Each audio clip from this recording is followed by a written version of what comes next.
Welcome to Conversations with the Planets with Lori Kaufman and Alicia Cielle Heiser, a podcast that roots the wisdom of the stars into our lived experiences here on Earth and weaves the power of diverse healing modalities together with astrology. I'm Alicia Cielle Heiser, an astrologer, herbalist, and witch living in Oregon on Kalapuya land, and I offer astrology consultations and teachings aimed at helping you honor your most authentic self and trust your intuition.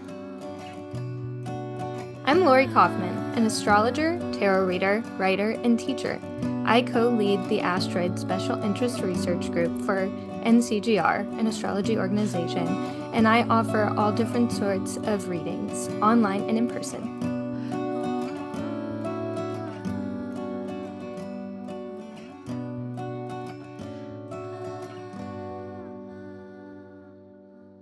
Hey everyone, and welcome back to Conversations with the Planets.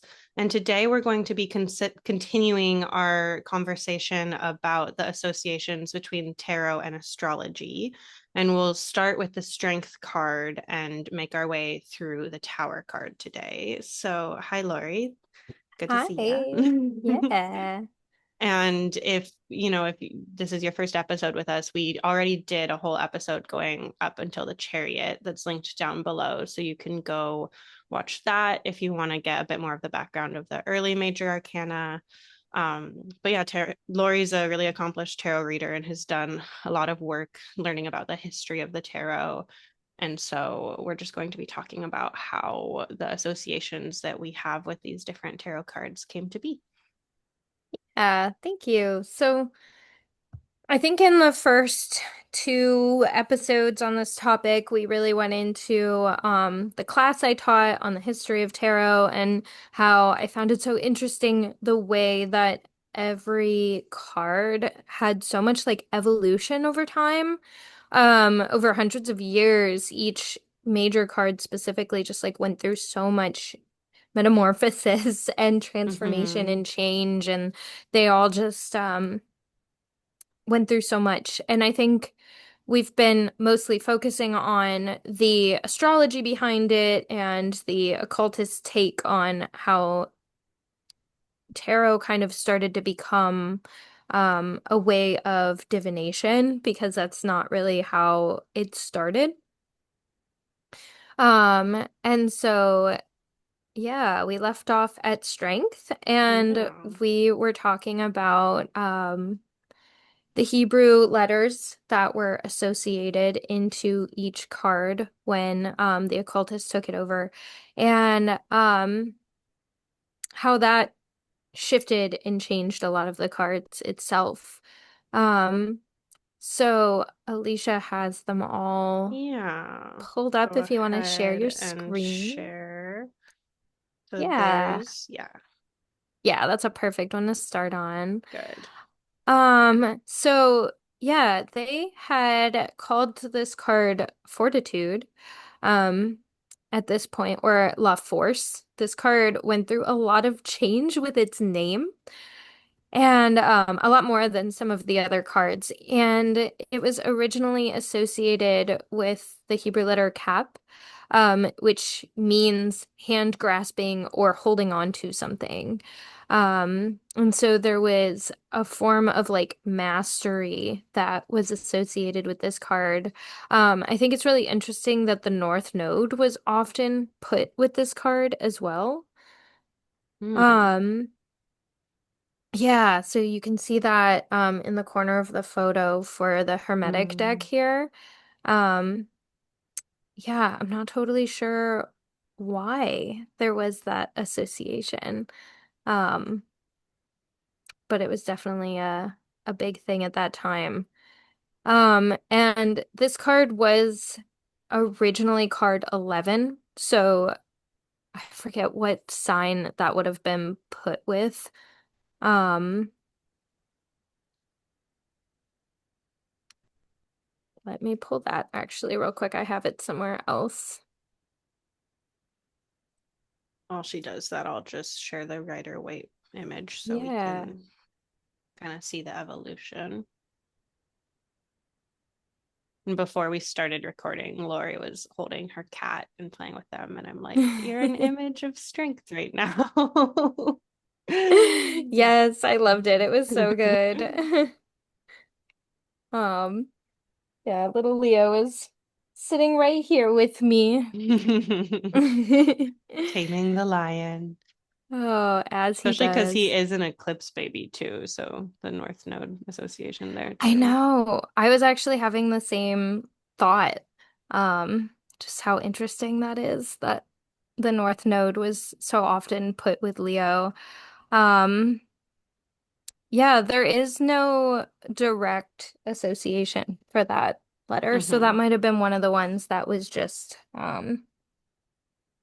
an element or something weird. But Hmm. yeah, the And North now Node it's was associated with Leo, like right. the strength card. Yeah. Yeah, which was actually why they ended up changing the order of the cards Mm. because strength was card 11, but then when the Rider-Waite-Smith deck started to become what it is, they ended up realizing that if they were actually going to use this system and place a zodiac sign or planet with it, then they had to switch these two cards, because strength made a lot more sense to be card number 8. Um, Mm-hmm. and After to the be chariot. associated with Leo. Yeah. Hmm. Um, and it just made more sense for the Justice card, which used to be card 8, to be 11 and to be associated back with Libra. Yeah, that's awesome. And then Hmm. here's just some more images. Yeah, these are some of the more ancient versions of the lion. Um, we go in the class, we went pretty deeply into the myth of Thecla, who is the woman that is pulling the teeth of the lion open. And there's a lot of interpretations that show Hercules or Heracles as well. Mm-mm, that makes a lot of sense. Hmm.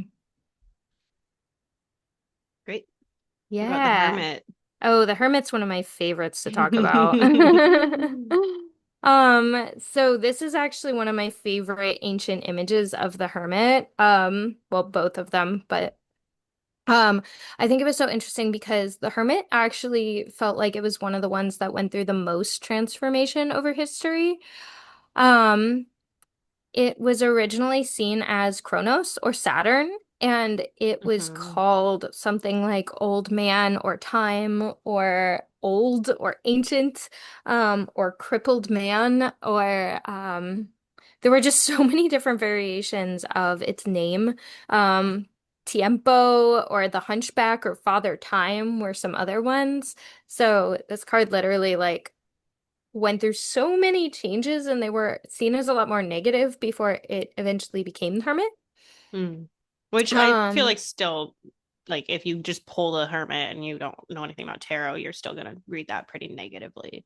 that's fair. So. Um, but yeah, it's just interesting because a lot of ancient pictures of the Hermit look like the old images you see of Kronos, Hmm. um of time, and he was often shown as lame or with a gash through his leg and on crutches, struggling to get by. And the card was really supposed to show how hard it is to get through certain time periods and the wisdom that comes after you make it through.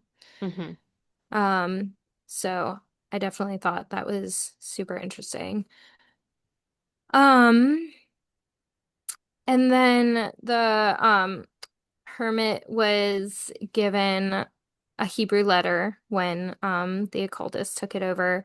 And they actually a lot of them started placing the hermit with virtue, the virtue prudence. Sorry, I said that weird. Mm. Um Prudence was actually something that like because the other virtues were all already named in tarot, like temperance, or strength or whatever. Um, Prudence was the only one that didn't have a card. So, sometimes they would try to give that to him. as well. Um, and yeah, the Hebrew letter he was given means to give safety and protection. Mm, And he was just seen as an association with Saturn. that makes sense. Yeah. And Yeah. then when the occultists took it, they switched everything and then basically placed him with Virgo.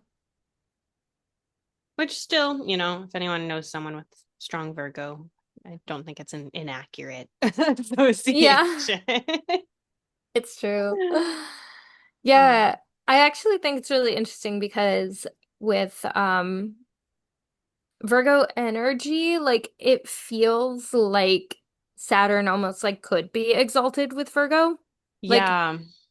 yeah, I don't know how to like word that, but that's like a conversation me and a friend have all the time is just like challenging some of the domicile or exaltations of certain planets. And Mhm. that's one that comes up a lot is like I feel like Saturn could be exalted in Virgo. Yeah, Saturn and Virgo definitely Like are it feels congruent like in a it lot could of work. ways. Besides the fact I don't, Saturn doesn't seem to do as well in mutable signs as far as like the longevity, but there definitely is. I mean, Yeah. I also Saturn and Virgo is like so critical. They are Yeah, gonna but I fix almost everything. right, but that yeah, that exactly. Like I feel Hmm. like Virgo and Aquarius are like so similar sometimes anyway in Yeah, weird which is so ways. funny So, because they are in conjunct, but they right. are. My mom is very Virgo and very Aquarius, and they do Yeah. kind of double up. Yeah. Yeah. Yeah, Sam Reynolds was at the conference in Santa Fe last week and he made a joke about Aquarius being a winter Virgo. Yeah, I could see that. Yeah. Well, and also just with like the Saturn image, a kind of personal story when I was in my exact Saturn return last year, when and Saturn was also just moving over my moon because I have moon Saturn in my chart and I tore my ACL and we were at a retreat with Demetra about Time Lords. And I was just hobbling around on my crutches the whole time, talking about how Yeah. Saturn was my time lord for like multiple different like ancient timing techniques. And I'm like, here you go. Like sometimes Yep. astrology is so literal. So Yep. then I'll just share the Rider Waite Hermit to kind of round it Yeah. out and then we can move on. Yeah, I actually hurt my knee too when I was in a Saturn Time Lord phase 2 years ago, for my perfected Time Lord, but I didn't hurt it that bad. I just had to Yeah, wear a brace more while I was teaching my dance classes, but because you have a day chart and I have a night chart. it's true. But I learned a lot of like maturity and wisdom and slowed down and there were definitely benefits that came from the injury of a Saturnian nature. Yes. Okay, let's do a Wheel of Fortune. Yes. Um, yeah, I'm excited to talk about the Wheel of Fortune. That was actually my card of the day today. Um, And that's been one that's been coming up a lot. The Wheel of Fortune is actually one of those cards that did not go through a lot of change over time and has mostly stayed the same. Um, Mm, it's pretty similar to the Hermit in theme though, because it's kind of just like what goes up must come down, and like a lot of these images, a lot of these Egyptian images show the story of Horus and Set and Osiris. Um, or Anubis sometimes, or just different characters from the Egyptian mythologies. But a lot of the cards also just had somebody riding the wave up, somebody up at the top who was just like getting all their riches, but then they started to ride the wave back down, and then whoever was at the bottom usually was dead or looked like they fell off the wheel or was holding mm-hmm. the wheel up in different variations. And so there was just this energy behind having to do all this work to keep it, but then like, you know, life goes on and you keep riding that wave. Hmm. Um, and this card was actually originally associated with Virgo, which is really Yeah, I interesting. was gonna ask about that. That is Yeah. interesting.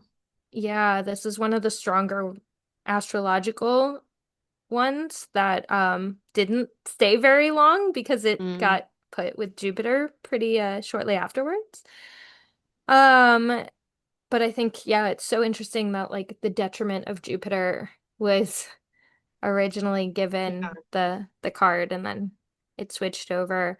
And there's a lot of like weird Mercury symbolism in the card too, in a lot of the ancient ones. Mm. Like if you notice, like the staff of Mercury is actually like being created with the little snakes. Hmm. Yeah, right there. Yeah, and here too. And here too. So that's interesting when the occultists started taking it over. They were like, let's just make it Virgo and Mercury. Yeah, that is interesting. Here's kind of Yeah. the final. So you can definitely see Yes. some of the imagery that survives, but then they Yeah. add some angels and such. Yeah. The imagery definitely stayed. Set was usually seen as a snake, so there he is. Anubis is holding up the wheel, and then that's you could argue Osiris, but some people claim that it could be Horus as well. Horus's story with Set is a little bit more loud um than Osiris's, even though they were brothers. So Um, yeah, and then sometimes people would argue that it was actually Typhon, um, Mm.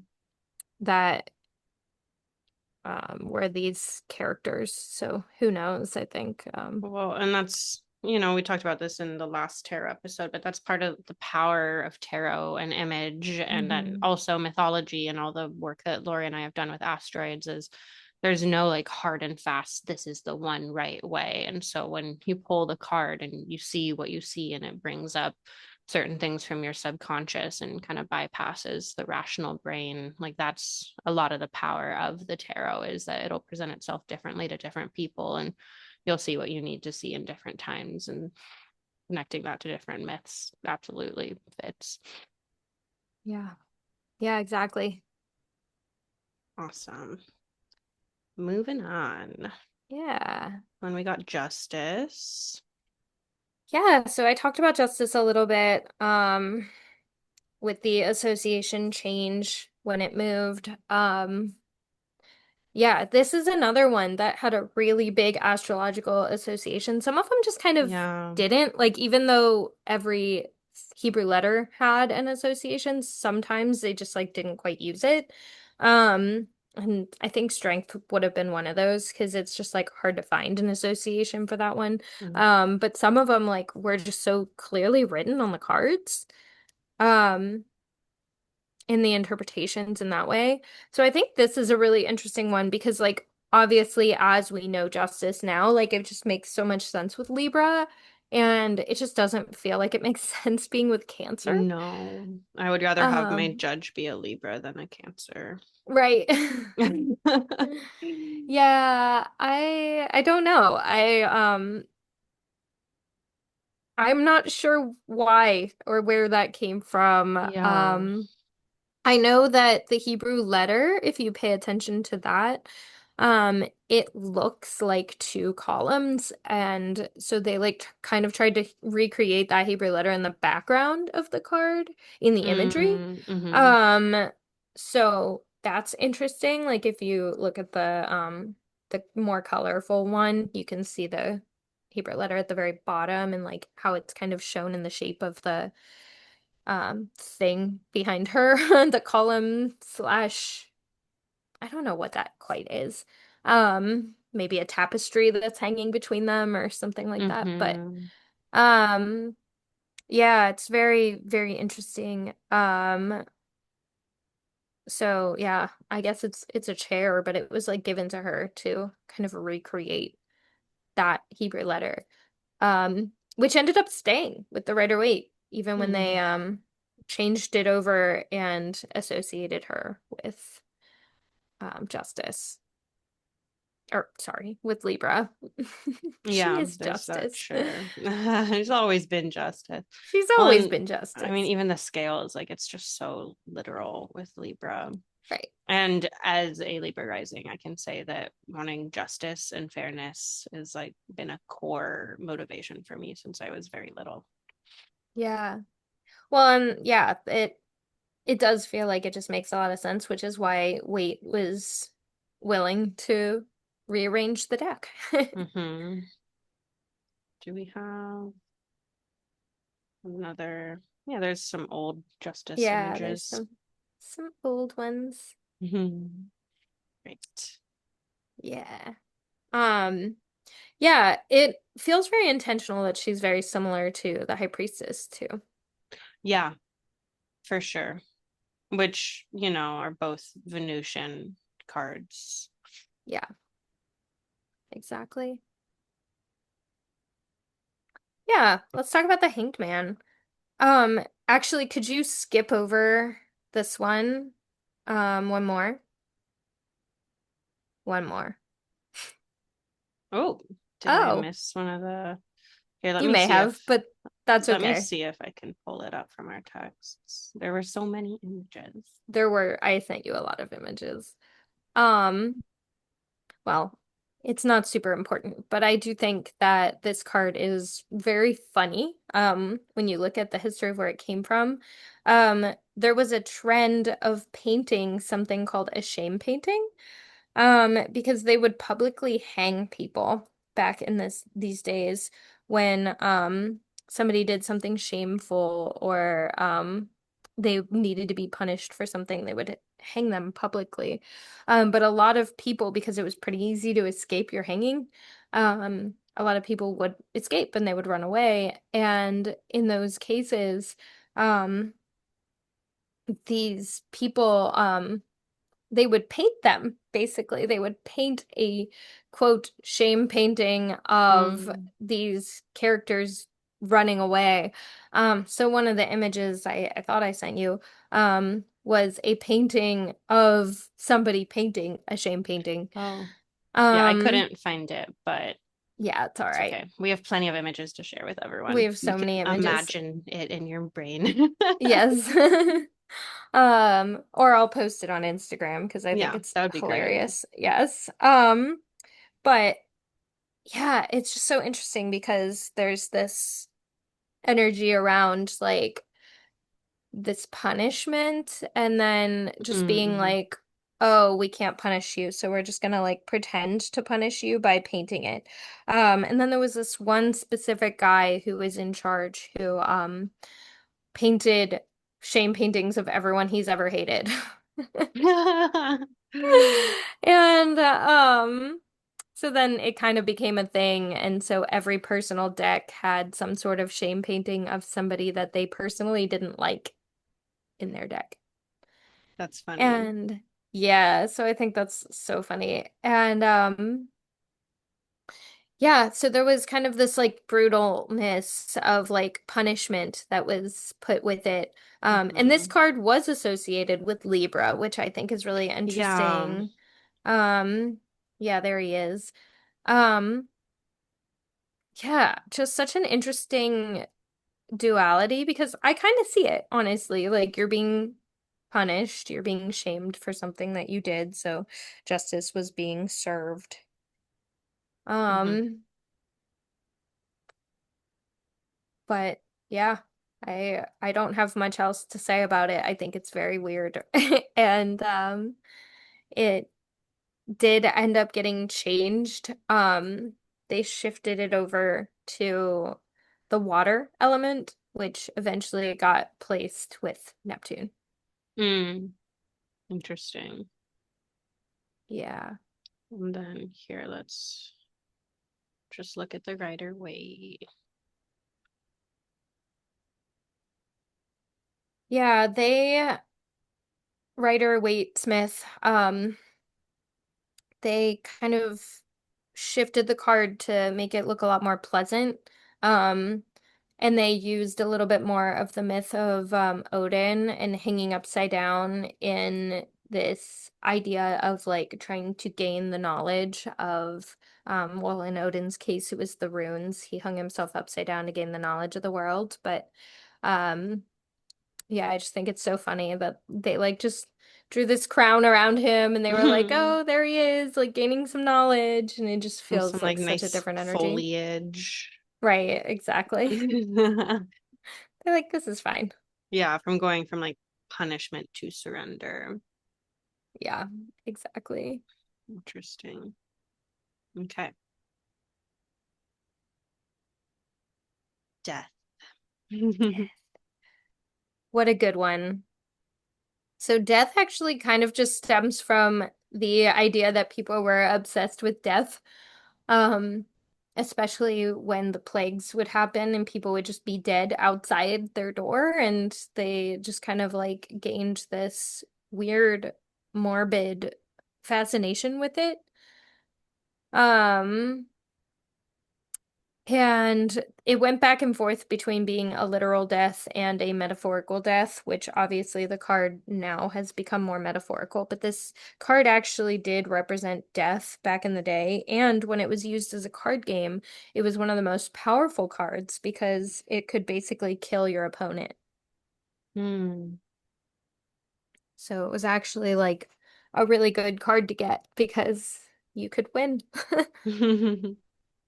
That's interesting. Yeah, now it's associated with Scorpio, which I think we Yeah, all understand how much that makes right. sense.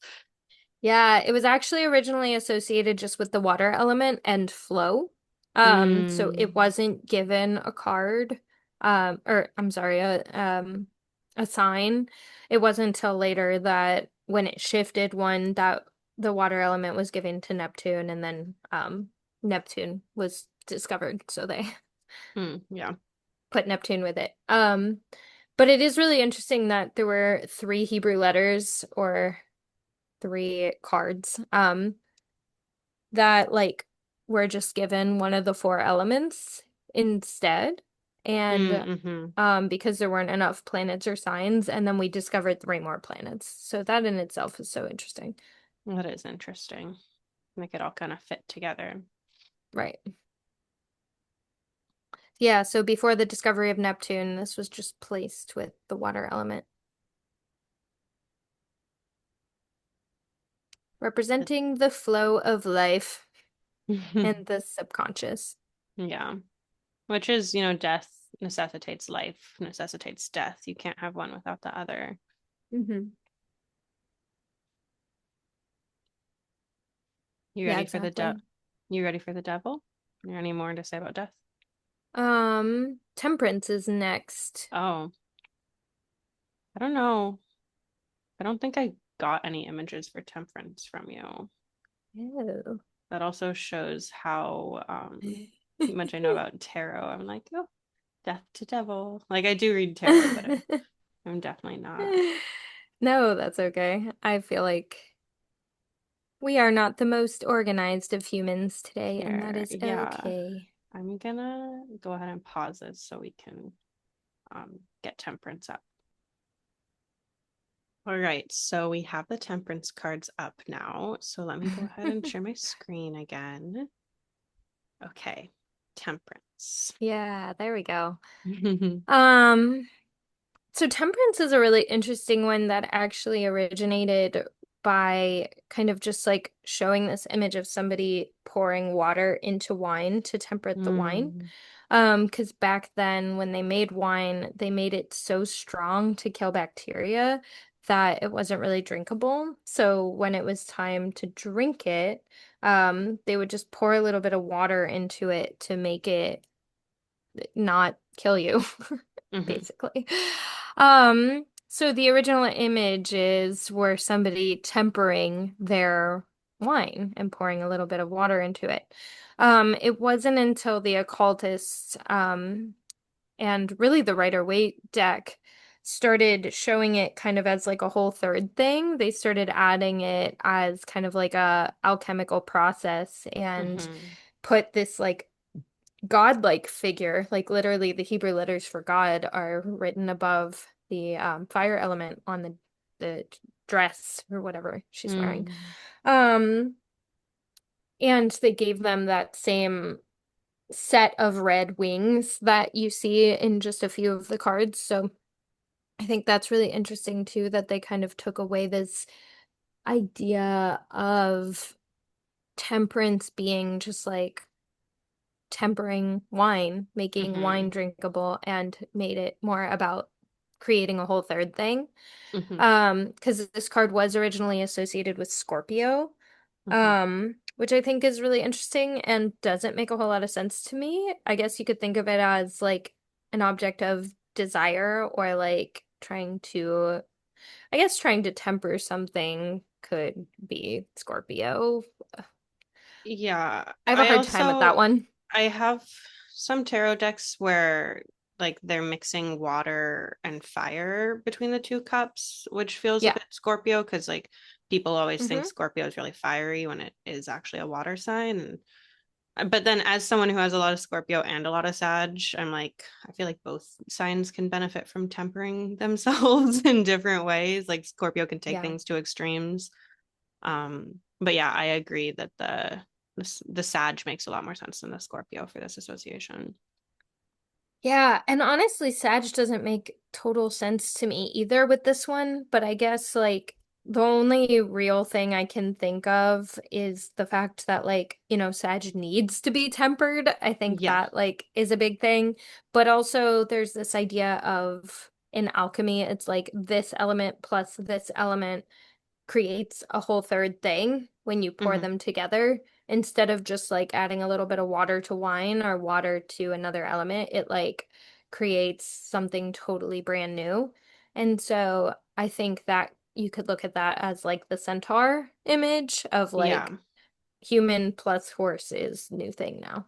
Well, and also just the like literal tempering of the wine when you go back to Greek mythology and like the Greeks were Right. so obsessed with like mind over matter and being rational and like humans are better than Hmm. other animals because we're able to access our like rational um mind-based faculties and we're not as instinctual as other animals. Yeah. And so, like in Greek mythology, the centaurs were seen as like so crude and primitive, and because they have these animal-based instincts. And when Lori and I were in Greece, we saw these series of stone tablets with carvings of this myth of when the Yeah. centaurs and the humans were all feasting together, and the Hmm. centaurs were considered primitive because they didn't temper their wine. They just drank it straight. And so they got extremely drunk and started Yeah. behaving inappropriately and then got into fights with the humans. And then the humans like slaughtered the centaurs. So I can Yeah. definitely see the like Sagittarius centaur association there with the literal like tempering of the wine. Um, Yeah. And it's yeah. interesting. I've been thinking about that story a lot, the Centaur Messy or whatever they called it. Um, because there was, yeah, a Greek myth about a wedding and they ended up getting in a huge fight with the Lapiths and most of them got slaughtered. And all of the astronomical centaurs um all were named after mythical centaurs. Mm, And so I've been seeing that story coming up a lot and writing about it a lot, and it's just been interesting. very interesting to see like which ones started it, which ones ended it, Yeah, I mean, I'm and so like on. we already said, there's a million ways to make sense out of myth, and depending on your orientation and your perspective, you're going to Yeah. tell the myth differently. Hmm. Great. Anything else about Yeah. temperance? No, that's a pretty straightforward one. Is okay. Now the devil. Yeah, the devil. Hmm. Yeah, some of the ancient versions of the devil are so cool. Um, so the devil was actually originally placed with Sagittarius, and often were just shown in pictures of a devil. Until a little bit later on, they finally started to make it look like the Lover's card, but kind of as like a mirrored version of it. So they started putting the woman and the man facing each other. There were two women for a long time that were facing each other too, Mm. um, which is an interesting trend in itself. But it was, yeah, this card was placed with Sagittarius, which I do feel like makes sense. Definitely Um, like giving into temptation, which Sag loves to do. mhm. Yep. Yeah, which yeah, it's very interesting. It does seem to make a lot of sense, honestly. Mhm. Honestly, yeah, the devil being Capricorn. I mean, I guess just like the goat imagery, but Yeah. that has never made a ton of sense to me. Yeah. I I get it. I feel like this is one of the ones that I've like thought about a lot. Because like, the Sagittarius is half man, half animal. And so like it makes sense that the devil is half man, half animal like that. Hmm. Um, but yeah, Capricorn does feel right after I've thought so much about it. Especially when you look at it as Capricorn having such a like hard work ethic and the devil just kind of like being over its shoulder. Like, um, I feel like a lot of Capricorns end up with like a work hard, play hard type of attitude, Hmm. and after they work really hard, they like try to enjoy or like use some sort of escapism to try to temper it. Hmm. Wow, we have lots of devil images. Yeah, I sent you extra of those. That okay, wait, and then I'll share the writer. Wait. Oh, that was the go back one. Oh, this is the That's image of the it. guy That's running the away. shame Okay, I painting. had put it with tarot or tower. It's a Oh, tower. that's so funny. That is No, funny.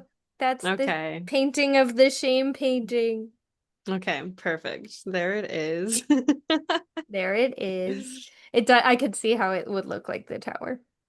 Yeah. Um, Hilarious. that is funny. Okay, I will share the writer. Wait, devil.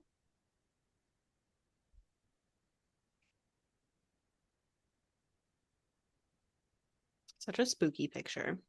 I love it. I feel like if you've never gotten a tarot reading before and then the devil comes up, you just ugh. You're like, great. Okay.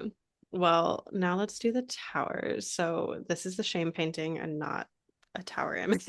Yeah. Hilarious. Here's the tower.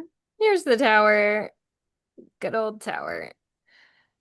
Um, okay, yeah, so the tower was originally associated with Capricorn. Obviously it makes more sense when it got changed to Mars. Yeah.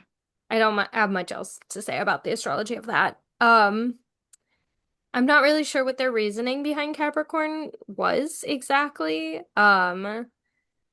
It was originally seen as like maybe a representation of the Tower of Babel.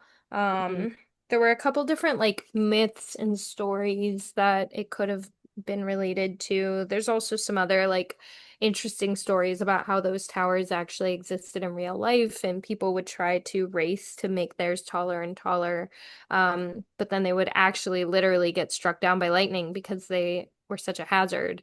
And then people would pull out the popcorn and watch their neighbor's house burn down. Well, and I Um, still feel like I studied abroad in Chile in college, and Chile has, as of the 2010s, I don't know if anyone's built a taller building at this point, but they have like the tallest skyscraper in South America, which is beautiful to go up in because Santiago is surrounded by really pretty mountains, but it's like they're like we're the best and richest because we have the tallest building. So it's definitely still something interesting. that people like to do. Yeah, yeah, that's fascinating. I Oh, love that's the that. star. And then also the Capricorn Association. I feel Hmm. like one thing I always think about the tower is like it can be a really scary card to pull, but I feel like it's scarier for those in power or those who like how the status quo is. Whereas, Yeah, when you have something to lose. Exactly. Which, you know, in your life, if you really like how your life is and you get the tower and you're like, oh, everything's about to change, like that can be very alarming. But from a societal standpoint, it's like things do need to change. Like, no matter what your political views are, unless you're like literally a billionaire, like I think the rest of us want things to change in some way because it's just untenable how things are going. And in that way, the tower Right. can actually be a really exciting invitation for like revolution and like this huge, I mean, there's a lot of catastrophe and destruction that can come as well that, you know, I'm not just like, let's tear it all down and suffer, but we do need change. And then in that way, it being associated with Capricorn, because Capricorn does like the status quo and likes holding on to things and kind of represents like those in power or those on like the inside of Saturn's rings. So I can kind of see Yeah. that association there. Yeah, I see it a little bit. Mars just makes so much more sense. Mars makes so much more sense. Well, and then Mars is exalted in Capricorn too, which is interesting. Yeah, exactly. So that is kind of But another one that Mars just like places it. Mars does love to tear things down. Sure does. Cool. Well, that is as far as we were planning on getting today. So we'll record Yeah. a final episode with the rest of the major arcana associations. And we already have the episode of the earlier cards, and we have an episode just about kind of the history of tarot and astrology. So those are already linked below. And yeah, anything else to share before we wrap up, Lori? Um, I don't think so. Um, I do think I might do an online version of my asteroid class. So check my Instagram if you're interested in something like that. When I finally get the details locked down, I will have that posted. And I've been posting a lot of stories and stuff in Substack. But otherwise, I think that's all I've been really working on, just chugging along, trying to get the book done. Awesome. Well, thanks everyone for tuning in, and we'll see you in the next episode.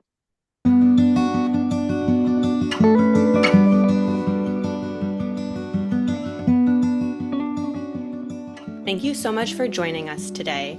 If you have any personal stories to share or thoughts and reflections about what we discussed in this episode, please comment down below or reach out to us on Instagram. And please come follow us on Instagram at ConversationsWPlanets, where we share forecasts and updates about the astrological movements happening in the sky, as well as updates about our episodes. The link to our Instagram is in the show notes down below.